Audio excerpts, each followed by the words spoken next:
Y tenemos un mensaje de la palabra de Dios que le he titulado Cuidado, lentejas peligrosas. Espero que no hayan traído lentejas hoy para comer, pero vamos a hablar de unas lentejas muy peligrosas según la palabra de Dios y vamos a poner una especial atención. Cuidado, hay lentejas peligrosos y quiero hablar hoy sobre lo que es el proceso de tentación, el proceso de debilidad y cómo se nos induce por parte de nuestro enemigo para caer donde no debemos caer y cómo prepararnos ante eso. Quiero leer primero en Mateo 26. Hoy tenemos problemas con la computadora porque se hizo un update en este momento y nos sacó completamente todo. Pero bueno, los que tienen Biblia, yo quiero que abran en Mateo 26, 41. Y los que no me digan, hay que llevar Biblia a la iglesia. Sí. Nosotros ponemos en las pantallas y todo para que usted lo tenga más fácil, pero es bueno que usted tenga su Biblia, que usted corrobore, que usted marque. Entonces acostumbrémonos, ya sea que la tenga en papel o en un libro, pero que siempre podamos verificar lo que se está hablando aquí en la palabra de Dios. Mateo 26, 41 está hablando del momento de la agonía de Jesús. Dice, yendo un poco más allá, se postró sobre su rostro y oró.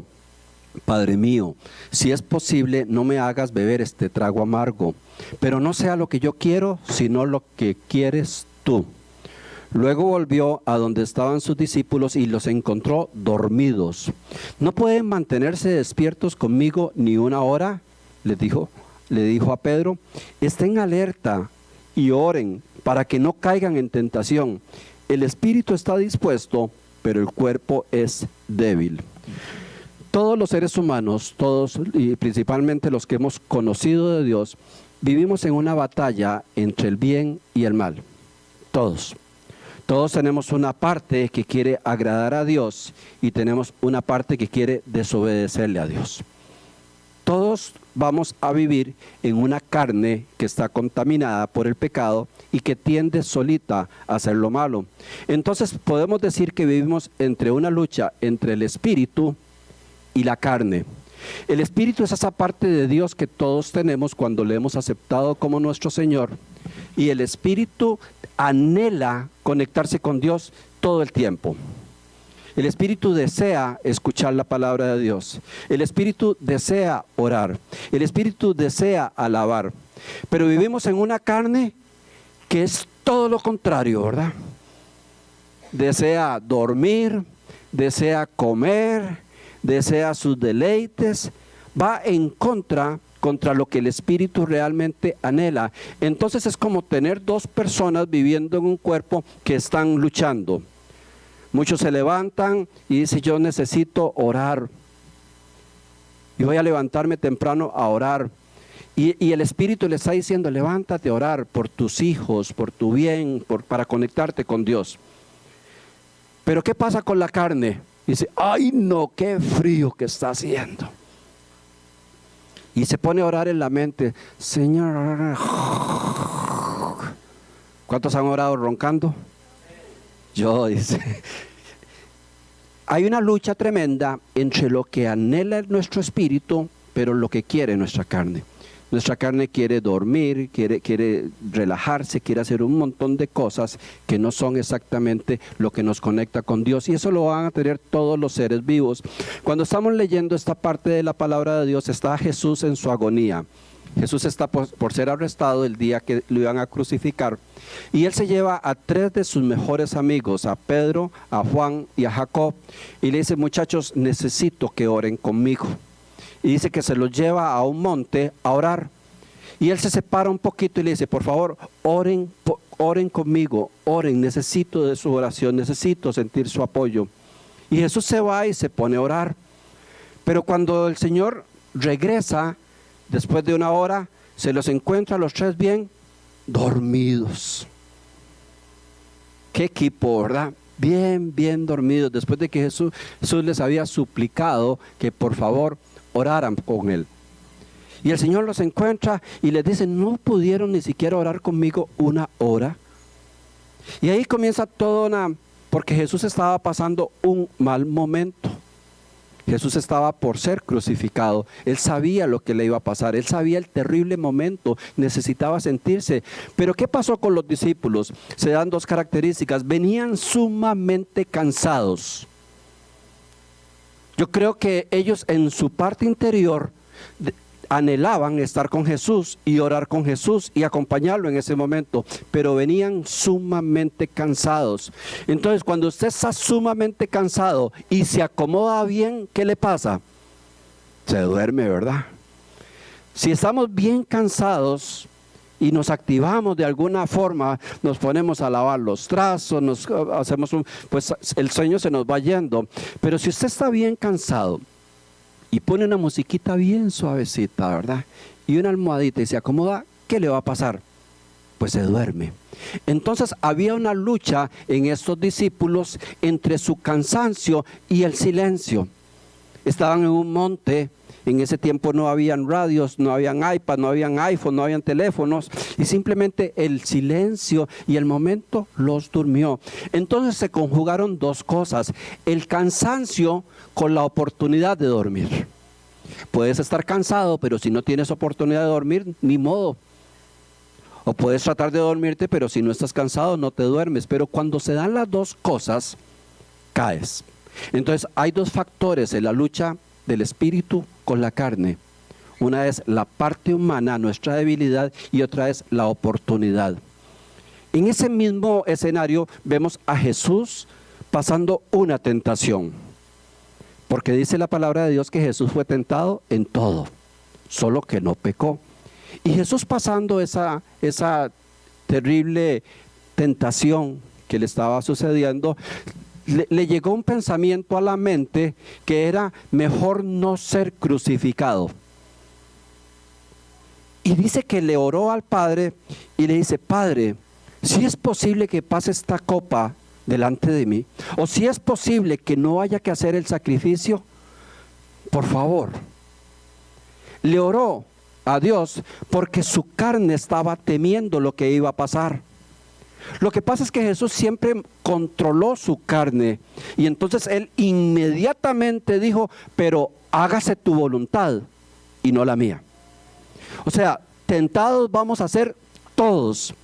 El problema es la oportunidad que le demos que nuestra carne se apropie de nuestra tentación y se consoliden los dos factores: la debilidad de la carne con la oportunidad de pecar, con la tentación.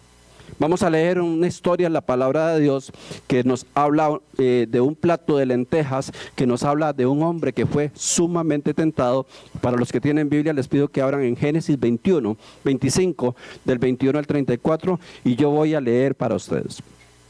Rebeca no podía tener hijos, así que Isaac le rogó al Señor por ella, y el Señor oyó la oración y Rebeca quedó embarazada. Pero como los mellizos se peleaban dentro de su vientre, ella pensó: si esto va a ser así, ¿para qué seguir viviendo? Entonces fue a consultar el caso con el Señor. Y Él le contestó: en tu vientre hay dos naciones, dos pueblos que están en lucha desde antes de nacer. Uno será más fuerte que el otro, y el mayor estará sujeto al menor.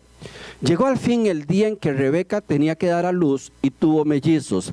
El primero que nació era pelirrojo, todo cubierto de vello, y lo llamaron Esaú. Luego nació su hermano, agarrado del talón de Esaú con la mano, y por eso lo llamaron Jacob. Isaac tenía 60 años cuando Rebeca los dio a luz. Los niños crecieron. Esaú llegó a ser un hombre de campo y muy buen cazador.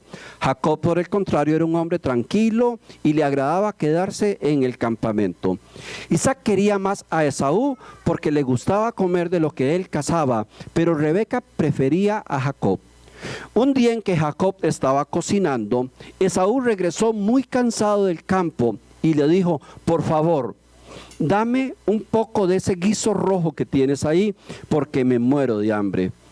Primero, dame a cambio tus derechos de hijo mayor, contestó Jacob.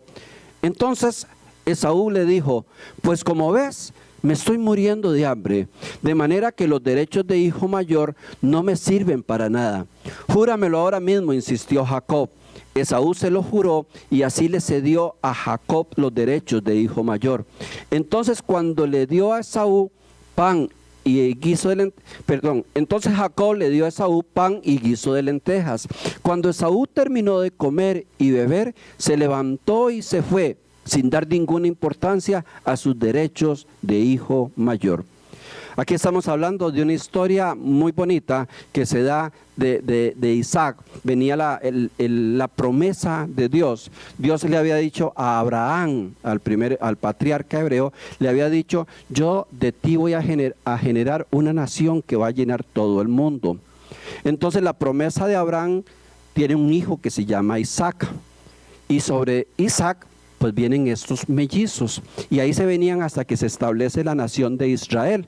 Pero en ese momento en que estamos, es Isaac el que ya es viejo, y su esposa está también bastante mayor, y no pueden tener hijos, y le claman a Dios para tener un hijo, porque tenía que darse la promesa de que Dios iba a crear una nación. Y Dios le da no un hijo, sino que le da gemelos, mellizos. Y como leímos, dice la palabra de Dios, desde que estaban en el vientre de la madre, se peleaban. Yo veo a Yasmín ahí bien preocupada porque la niña se pelea sola. Y si tuviera dos peleando adentro, ¿se imagina? Y dice que era tanto el pleito, se imagina una madre ver a sus dos bebés dándose ahí golpecitos y un uppercut y todo. Y era tanto el pleito que ella consultó a Dios y dijo: ¿qué pasa? Y Dios le dijo: es que de ti van a nacer dos naciones y que se van a enfrentar a futuro. Y desde ya esas dos linajes comienzan a pelear. Tenga paciencia, pero uno de ellos va a ser el que va a traer la línea para mi pueblo y el otro será el enemigo de mi pueblo. Qué conflicto para esa madre, ¿verdad? Entonces, pues cuando nacen los niños, hay una tremenda expectativa a ver cuál sale primero. Porque en estos tiempos el ser primogénito era tener todo el poder a través del padre. El primogénito era el hijo escogido, elegido, el líder. El primogénito iba a obtener casi todas las riquezas y casi todo lo que tenía su padre. Entonces era sumamente importante cuál iba a sacar la cabeza primero, porque en ese estaría la bendición para toda la generación. Y ahí entre el pleito, ¿verdad? Solo salió uno, ¿verdad? No podían salir los dos, pero sale un niño que se llama Esaú. Y dice que sale de primero, pero agarrado de su tobillo venía el otro bandido, ¿verdad? Jacob. A ese no tuvieron ni que pujar ni nada, se le agarró y dice: si lo sacan yo me voy. Ya era un bandido desde que nació. Y donde sacan a Esaú ven que viene pegado el otro, con su mano bien agarrada del talón. Y por eso mismo le ponen el nombre que se llama Jacob. Que después vemos en la palabra de Dios que Jacob quiere decir engañador. O sea, era un tremendo el que nació ahí. Pero salieron y bueno, de una vez lo marcan, le ponen la etiqueta y dice: este es el primogénito, Esaú. Dice que era rubio. Yo cuando leo eso siempre me hace gracia, porque dice que era totalmente velludo y rubio. O sea, parecía como una marmota, ¿verdad? Como un muñequito de peluche. Y el otro lampiño. Entonces fue muy fácil decir: bueno, el que tiene pelos por todo lado es el primogénito. Los niños fueron creciendo como mellizos en la normalidad, pero dice que fueron teniendo características diferentes, y el mayorcito, el que Isaac sabía que iba a ser el heredero de él, comenzó a hacerse muy valiente, muy fuerte, y dice que se iba a casar con él. Y cuando un padre ve un hijo así como bien parecido, uno como que se identifica mucho con ese hijo. Es que este es igual a mí, ¿verdad? Le gusta el fútbol, o este le gusta. Y el otro no. El otro pasaba leyendo recetas de cocina en la casa. Dice que no salía, cocinaba con la mamá. Entonces también el padre decía: tal vez me salió rarito ¿verdad? Este no va a cazar, este no va para el campo, pasa metido todo el día en el campamento con su mamá. Entonces el papá comenzó a amar más a Esaú, porque era el primogénito y porque se parecía mucho más a él. Y la mamá, por consiguiente, comenzó a amar más a Jacob, porque era el que estaba con ella casi todo el día, porque le ayudaba a cocinar, porque compartía. Entonces se hizo una división. Lo que pasa es que ya la mamá, Rebeca, sabía que el que había salido primero era Esaú.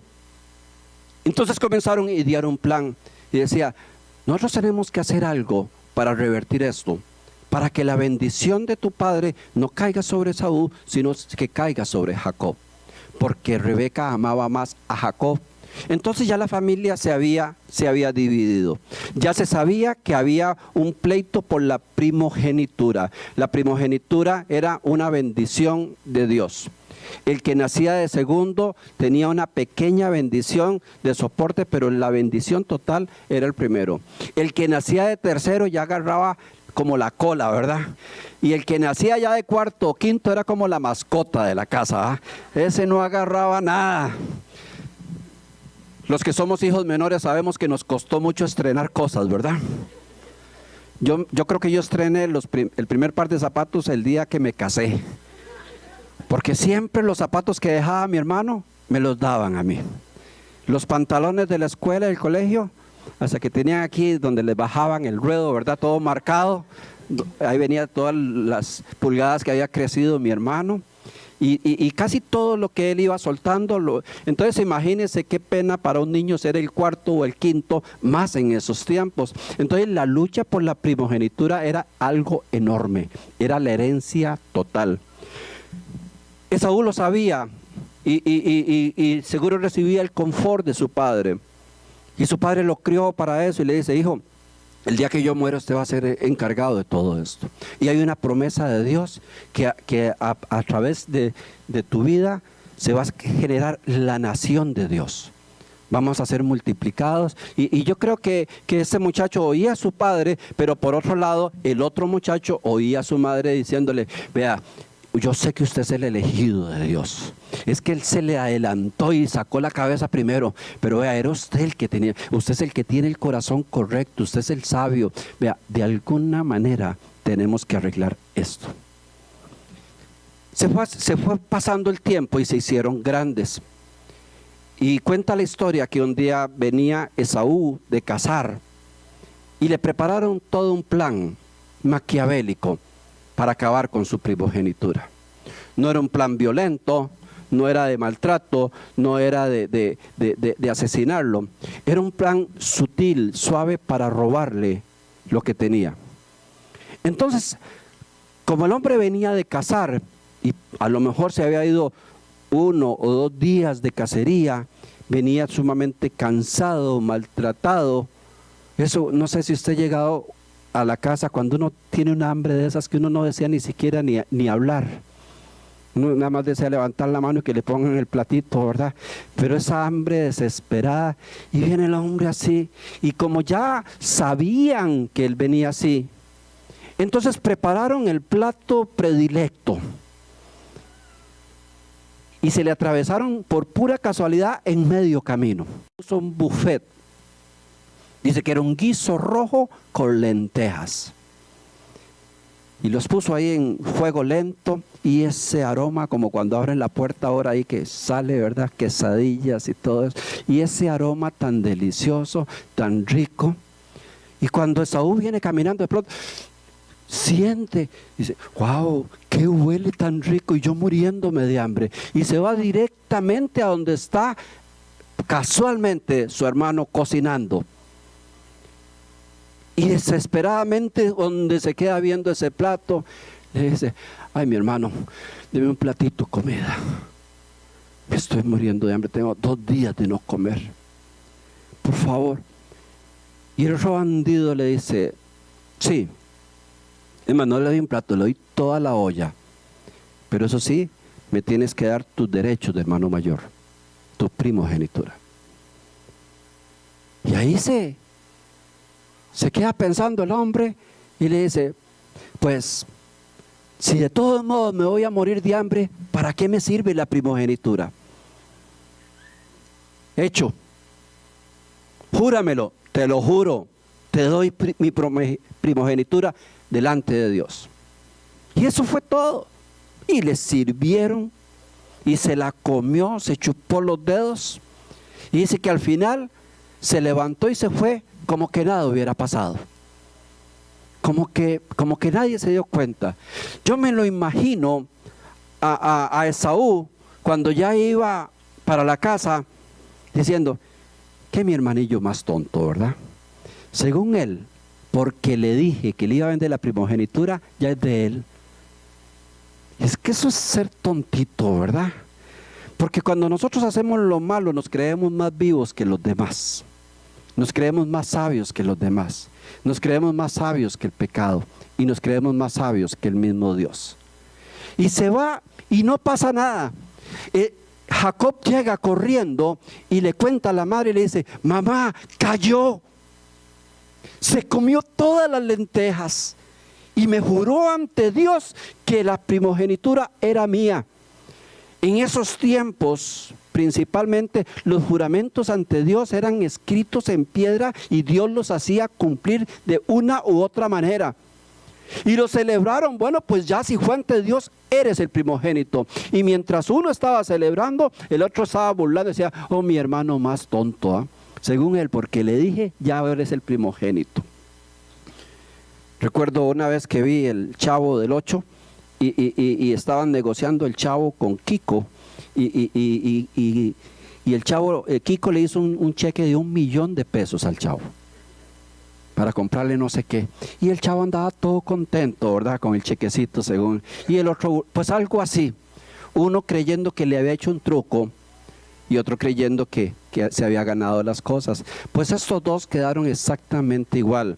Lo que pasa, iglesia, es que con Dios no se juega. Y lo que hacemos en secreto, tarde o temprano, quedará expuesto en público.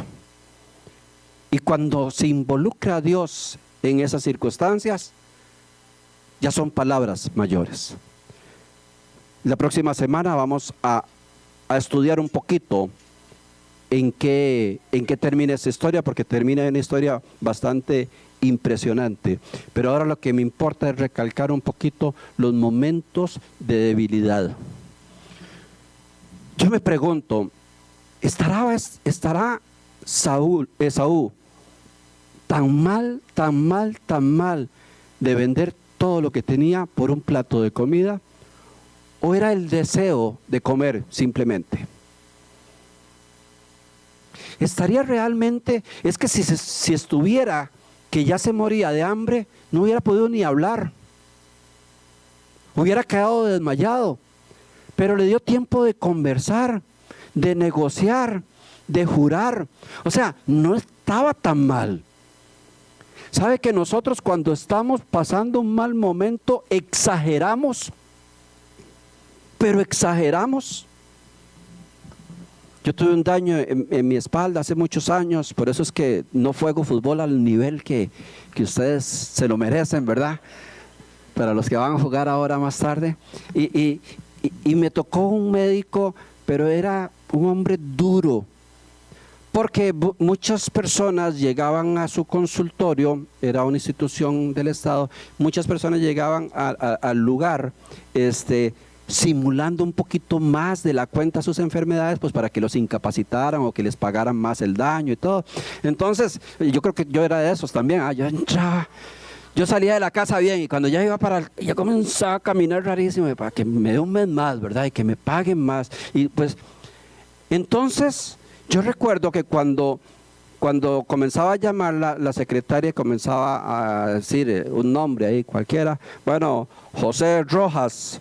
Y venía José Rojas en una silla de ruedas ahí. Y ya uno conocía al doctor. Y al ratito venía para afuera con la silla de ruedas en la mano.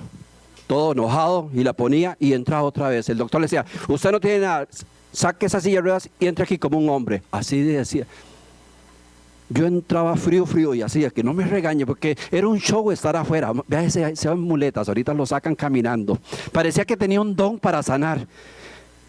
Cuando uno está enfermo, a veces uno psicológicamente se enferma más de la cuenta. Y de pronto le dice, no, no estoy tan mal. Cuando uno está pasando una tentación muy fuerte, que a veces uno cree que no soporta, muchas veces es más el deseo de nosotros de hacer lo malo que la misma tentación. O sea, Esaú no se estaba muriendo. Le convino decir que se estaba muriendo porque quería comer lentejas, pero no se estaba muriendo. Cuando nosotros estamos siendo tentados, no es tanto el tamaño de la tentación, sino el anhelo de nosotros de caer en ella. Esa es la clave para caer. Porque vea lo que dice la palabra de Dios en 1 Corintios 10:13. No os ha sobrevenido ninguna tentación que no sea humana, pero fiel es Dios, que no os dejará ser tentados más de lo que podáis resistir, sino que dará juntamente con la tentación la salida para que podáis soportar. Y yo le creo a la palabra de Dios. Y lo que está diciendo la palabra de Dios es que cualquier tentación que nos llegue a nosotros, somos capaces de pasar sobre ella. Porque ninguno va a ser más tentado de lo que pueda soportar. Que quedaron serios, ¿verdad? Porque cuando nosotros comenzamos a ser seducidos por la tentación, nos comenzamos a debilitar y es unas ganas de pecar que ya no es la tentación, sino las ganas de pecar. Pongo un ejemplo. No está Mayra, ¿verdad? Ok. Alguien que me cuide la puerta. Me sale en Facebook una exnovia. Vea, estoy hablando en sentido figurado, no fue que me llamó, ¿verdad? No vaya a salir un buen chisme de acá y de hoy en 8 no hay pastor, ¿verdad? Se abrió la puerta, a ver, me la cierran. Me sale una exnovia en Facebook, que tenemos 10, 15 años de no vernos. Y fue una mujer con la cual soñaba yo. Y ella conmigo, ¿verdad? Obviamente. Y me sale y me dice, Fer.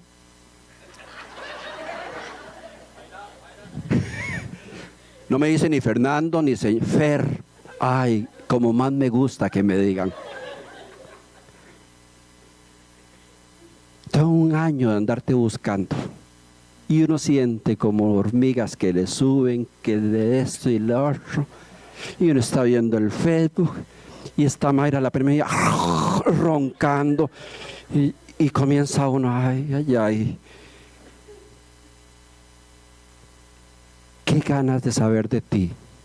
Hasta aquí. Y me cuenta toda la historia de cómo logró encontrarme en el Facebook.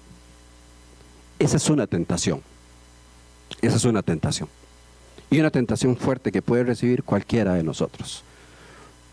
Uno suda frío, huele a lentejas, dice, huele a lentejas. Y comienza una lucha interna, ya no contra la tentación, sino contra mis deseos de pecar.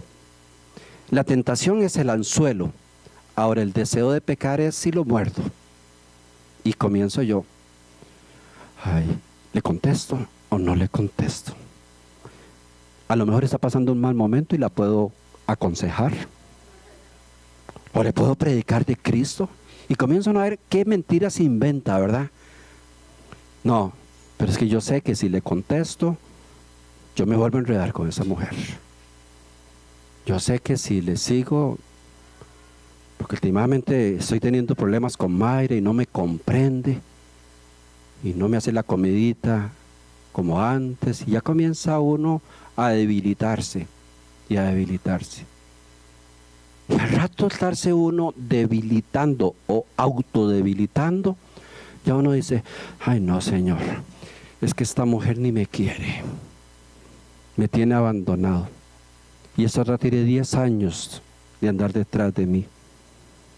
Por lo menos yo necesito una amiga con quien hablar. No voy a pecar, una amiga con quien compartirle todo mi sufrimiento. Porque Mayra está roncando durísimo y no me quiere. Y comienza uno a autodebilitarse para justificar el pecado que quiere hacer. Abiertamente lo que quiero es pecar.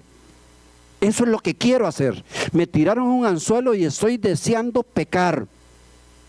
Pero comienzo a justificar mi debilidad para sentirme con derecho de caer en el pecado. No sé si me explico.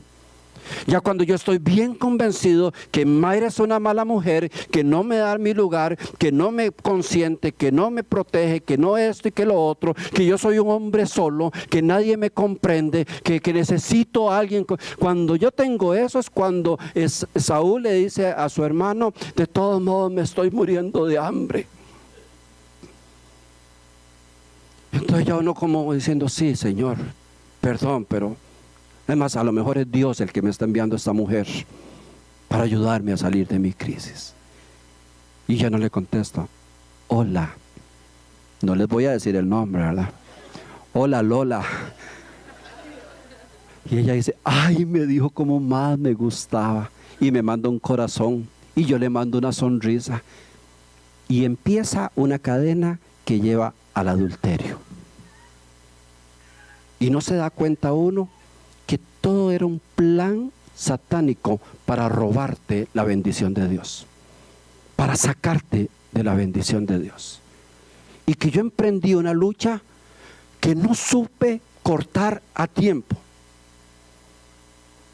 que no supe detener en el momento adecuado, y que le permití a mi cuerpo debilitarse todo lo que quiera.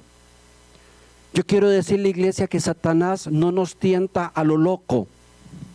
Satanás te tienta exactamente donde sabe que sos débil. Donde sabe que eres débil, cae la tentación. Yo no me gustan los hombres. Los únicos que me gustan son Charlie, Noah e Ian, ¿verdad? Mis hijos y mis nietos. A mí no me atraen los hombres.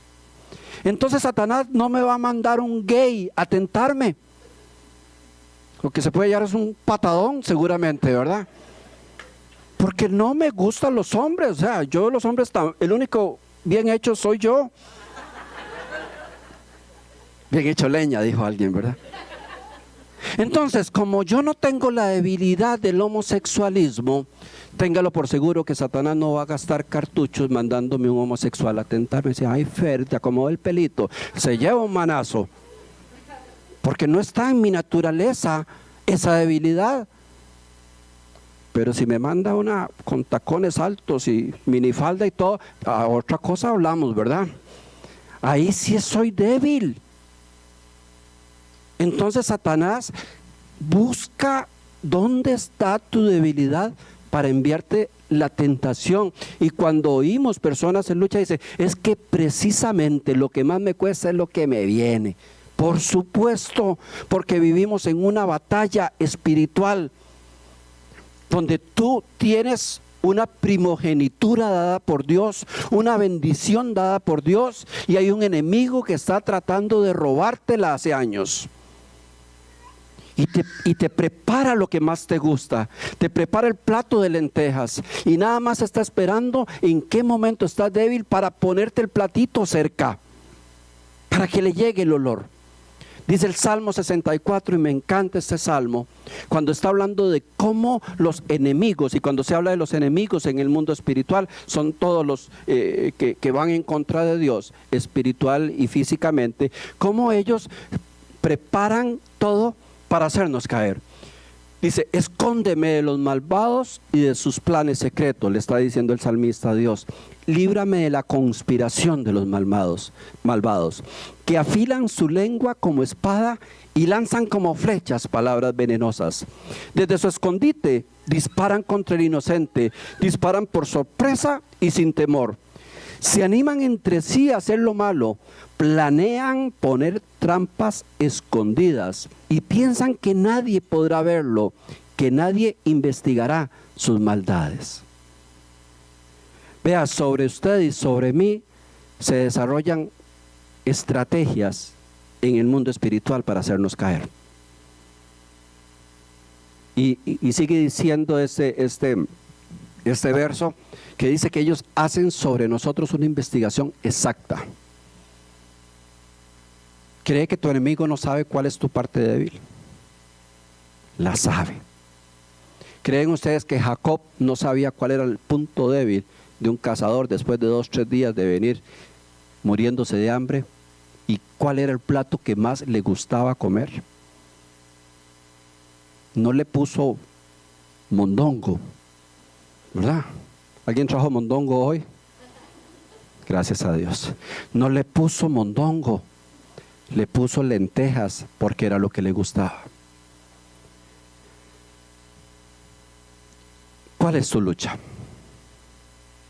¿Cuál es esa lucha que nosotros sabemos que es con la que nos golpea el enemigo?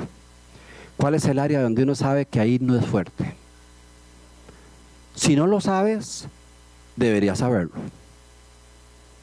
No deberíamos ser irresponsables y decir, no, yo ni pienso en eso. No, uno debería saber cuál es su parte más débil para protegerse.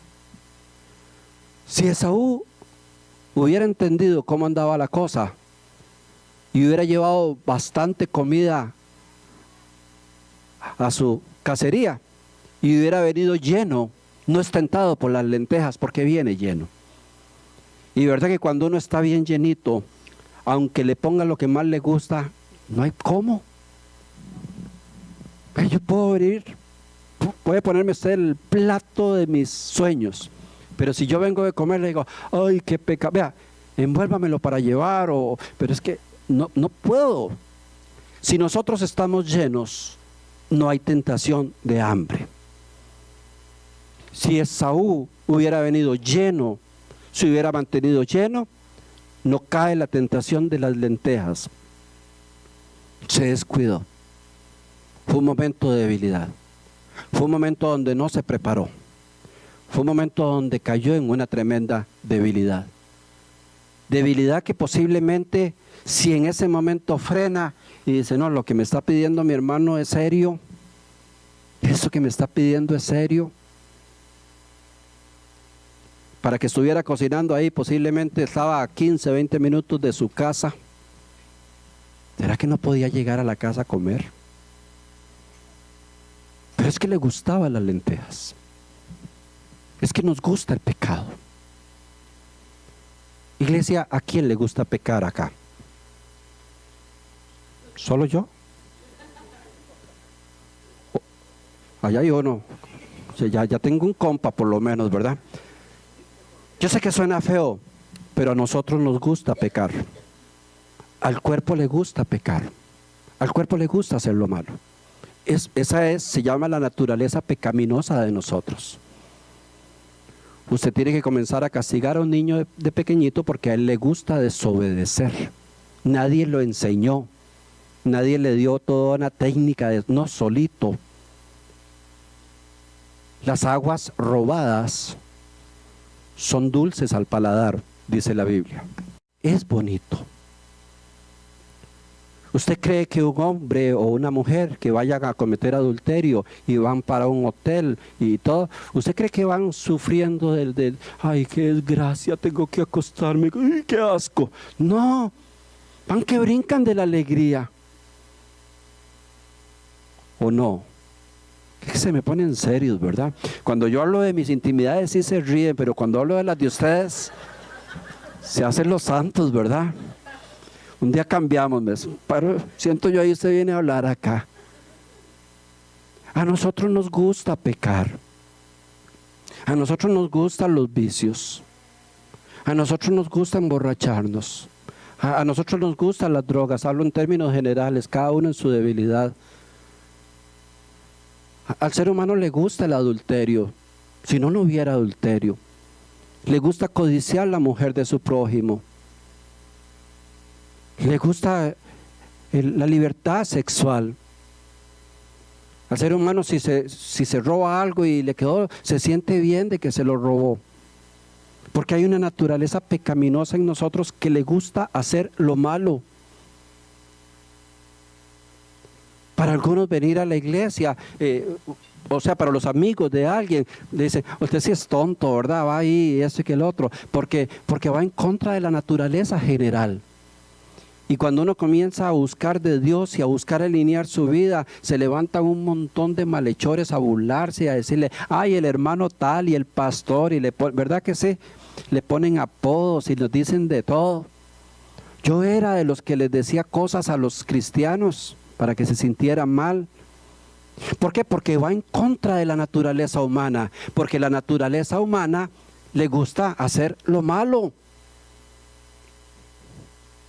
Si estás en un salón de baile y usted se para en una pierna y se tira y está haciendo el ridículo y todo, pero todo el mundo muerto de risa y le baile más, hágale ese que el otro, está bonito, hágalo.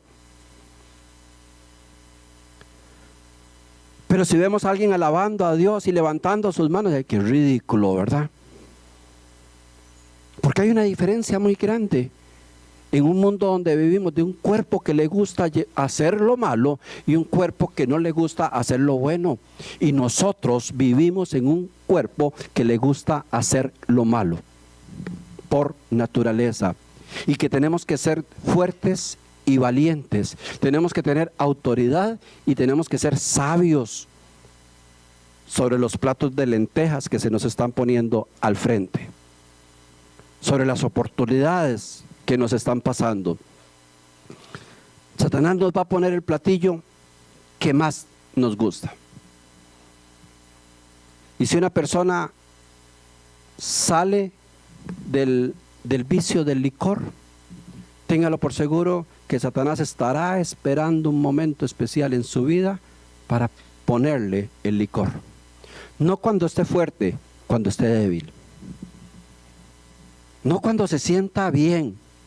No cuando esté bien contento con la familia, no cuando esté con buen dinero. No, ahí posiblemente si le pone el trago, no, yo estoy bien, mi Dios me sostiene, estamos bien fortalecidos. No, en un momento de debilidad, en un momento de depresión, que se peleó con la esposa, que no le salió un negocio, que se armó una discusión, cualquier momento así, que está uno medio desesperado y dice, qué gana de agarrar todo a golpes y de todo, te aparece la tentación y te llama a tu amigote y te surge algo de la nada. ¿Sabe qué es eso? Un plato de lentejas. Cuando una mujer está siendo bien amada y bien protegida por su esposo, difícilmente otro hombre va a entrar en su corazón. No va a entrar en su corazón porque está siendo firme, porque está siendo sólida, porque sabe que tiene un hombre que la ama. Pero cuando una mujer tiene un hombre que la irrespeta, la maltrata, la golpea, la humilla, la avergüenza, y la mujer se va sintiendo cada vez más desvalorizada. Y de pronto le sale un galanazo en el trabajo. Y cuando viene entrando la pobre hermanita así, dice, paren todos. Llegó la mujer más preciosa de la fábrica. Y la hermanita se comienza a caminar como una serpiente.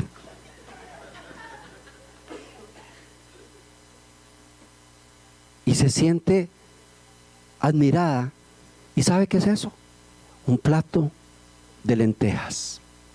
Aprovechándose de la debilidad de una persona para ponerle lo que necesita, para que quiera hacerlo. ¿Y cuántas mujeres no han caído en adulterio? ¿O cuántos hombres no han caído en adulterio? Porque se comieron un plato de lentejas, porque creyeron que ya no soportaban. Pero la palabra de Dios nos dice que nadie tendrá una prueba mayor de la que pueda soportar. Y que si la mujer esta tiene que últimamente hasta dejar al marido, pues que lo deje. Pero tener dignidad y decir, yo sé lo que el diablo quiere con mi vida. Yo sé el nivel que me quiere llevar. Ese amigo que te trata de meter licor, ese que te convence para pasar un rato bonito, sé que le está yendo tan mal, no es más ni menos que un una herramienta de Satanás para que te coma las lentejas, para que te hundas y te destruyas. Ese amigote que te sabe la droga que te gustó, que te gusta, no te la va a traer los domingos a las 11, no te va a llamar ahí a decirle, venga hermano, aquí te traje la droga. No, va a esperar el momento que te vea más mal, más débil, para ofrecértela. ¿Cuál es el plato de lentejas que nos pone el enemigo? Dice 1 de Pedro 5:8, sean prudentes y manténganse despiertos, porque su enemigo el diablo, como un león rugiente, anda buscando a quien devorar. Nuestro enemigo no duerme. Tiene todo un propósito de robarte tu primogenitura. Hace todo lo posible para robarte la bendición de Dios, para hacerte caer. Lo planea. Y si se tiene que esperar 2 años para el momento exacto, se espera. Te trabaja. Iglesia, pero cuando nosotros sabemos que somos ese primogénito de Dios, cuando nosotros tenemos la dignidad de Dios, cuando sabemos que somos hijos de Dios, que tenemos un propósito, que Dios quiere bendecirnos y levantarnos, que Dios quiere lo mejor para nosotros. Cada vez que nos duele a lentejas, mejor dar la vuelta y salir corriendo. No esperemos que nos ponga la tentación al frente para demostrar lo fuerte que somos, porque lo demostrarás 1, 2 y 3 veces, pero en algún momento tu debilidad te hará caer. Hay tantos pecados como el licor, las drogas, el sexo, los negocios, los malos negocios, los pleitos, las mentiras, los chismes, la murmuración, cosas que tocarán tu puerta. Hay personas que no tienen grandes pecados, pero tienen tanto pecado de murmurar, de hablar mal de la gente, de chismear. Y saben que cada vez que Julanita le dice vamos a tomar café, es porque van a terminar hablando mal de alguien. Y eso destruye tu vida, destruye tu espiritualidad, te hunde. No son más ni menos estrategias de Satanás para robarnos la primogenitura con un plato de lentejas. Termino con este versículo. Porque no tenemos un sumo sacerdote incapaz de compadecerse de nuestras debilidades, sino uno que ha sido tentado en todo de la misma manera que nosotros, aunque sin pecado. Jesús fue tentado en todo y sabe lo que es estar en ese estuche, y nos comprende y nos advierte. No permita que su debilidad se lo vaya llevando, porque vas a justificar lo incorrecto. El prudente ve el peligro y lo evita, dice Proverbios 27:12. El prudente ve el peligro y lo evita. El imprudente sigue adelante y sufre daño. Hoy aquí nos sentimos fuertes para la gloria de Dios, y para eso es la iglesia, para fortalecernos. Pero ¿qué pasa mañana? ¿Qué pasa ya mañana cuando llegas a tu mundo natural? Donde sabes que está la gente que quiere verte caer. Donde sabes que está la gente que conoce tus debilidades. Los que estarán viendo a ver en qué momento te ponen un plato de lentejas, a ver si te las comes. El avisado ve el peligro y se aparta. Si huele a lentejas, corra de ese sitio, huya de ese sitio. No permitas que un cuerpo lleno de debilidades enfrente luchas que no va a ganar, porque nuestra batalla no es contra sangre ni carne, sino contra huestes y potestades de las tinieblas. Es toda una guerra espiritual. Póngase en pie, por favor.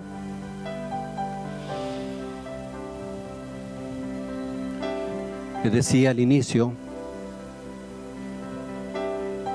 que algo de lo que nosotros deberíamos estar más conscientes en esta vida es de nuestras debilidades. Y a veces no queremos aceptarlas. A mí como pastor, me sería más fácil pararme aquí al frente y hacerme ver como una persona muy fuerte, muy sólida, que todo lo vencí, hasta para inspirarlos a ustedes. Pero yo prefiero reconocer mis debilidades. Yo prefiero saber de lo que no soy capaz de soportar. Yo prefiero ser sincero conmigo mismo y con Dios para saber cuáles luchas no tengo que pelear, sino tengo que huir. Y si tú no conoces o no reconoces o no aceptas tus debilidades, vas a ser presa fácil, como lo fue Saúl. Si usted creyó que ya superó las cosas, no. Nuestras debilidades están ahí y Dios nos fortalece cada día más. Pero una de las formas de fortalecer es huyendo, apartándonos, separándonos del mal. ¿Y cómo me voy a separar de algo que no sé qué es? Bueno, tienes que conocer las debilidades y orar y decir: Señor, tal vez nunca me he puesto a pensar en esto, pero sí, tengo problemas de este o de este tipo. Esto es lo que no he logrado controlar. Para que cuando me vuela lentejas, me espabile y sepa que ahí tengo que salir huyendo o no arrimarme. Porque somos más que vencedores por medio de aquel que nos sanó. Amén.